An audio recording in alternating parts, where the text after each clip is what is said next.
તો ગુજરાતમાં આવેલું લોથલ, જે 5000 વર્ષ જૂના દુનિયાના પહેલા માનવસર્જિત ડોકયાર્ડ માટે જાણીતું છે, હવે ભારત સરકાર અહીં લગભગ 4500 કરોડ રૂપિયાના ખર્ચે દુનિયાનું સૌથી મોટું દરિયાઈ વારસાનું સંકુલ બનાવી રહી છે.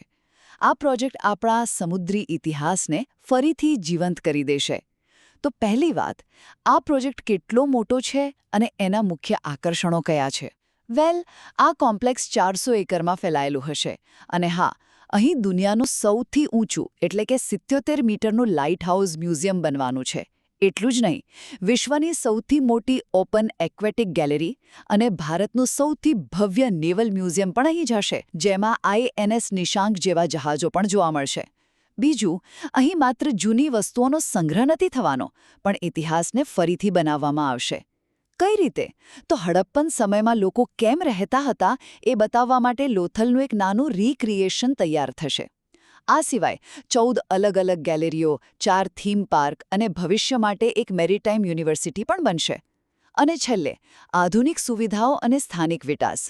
જો પ્રવાસીઓ માટે અહીં ફ્લોટિંગ રેસ્ટોરન્ટ અને 100 રૂમનું ટેન્ટ સિટી તો હશે જ, પણ સૌથી અગત્યની વાત એ છે કે આ પ્રોજેક્ટથી આખા ભાલ પ્રદેશની અર્થવ્યવસ્થાને જબરદસ્ત વેગ મળશે અને સ્થાનિક લોકો માટે હજારો નોકરીઓ ઊભી થશે.